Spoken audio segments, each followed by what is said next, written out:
Crime બ્રાન્ચના PSI PK Gadhvi અને તેમની ટીમને ચોક્કસ બાતમી મળી હતી કે સરાડિયા ગામ તરફથી એક અશોક લેલન ટ્રક દારૂ ભરીને બાંટવા તરફ આવી રહી છે. આ બાતમીના આધારે પોલીસે પાજોદ ગામ પાસે વોચ ગોઠવી હતી. શંકાસ્પદ ટ્રક આવતા તેને અટકાવી તલાશી લેતા પ્રથમ નજરે તેમાં ચણાના કોથળા ભરેલા જણાતા હતા. પરંતુ આ કોથળા હટાવીને ઊંડાણપૂર્વક તપાસ કરતા અંદરથી ભારતીય બનાવટના વિદેશી દારૂની પેટીઓ મળી આવી હતી. પોલીસે ટ્રક ચાલક અઝીમ સલીમ મોહમ્મદ જોખિયાની ધરપકડ કરી છે.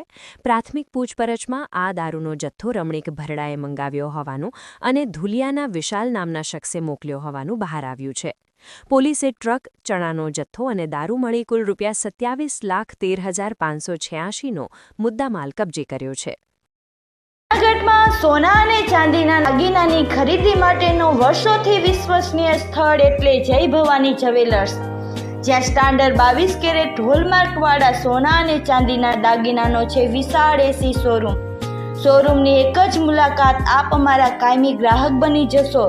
જય ભવાની જ્વેલર્સ, ચોકસી હીરાલાલ મકનજી, ચોકસી બજાર, જૂનાગઢ.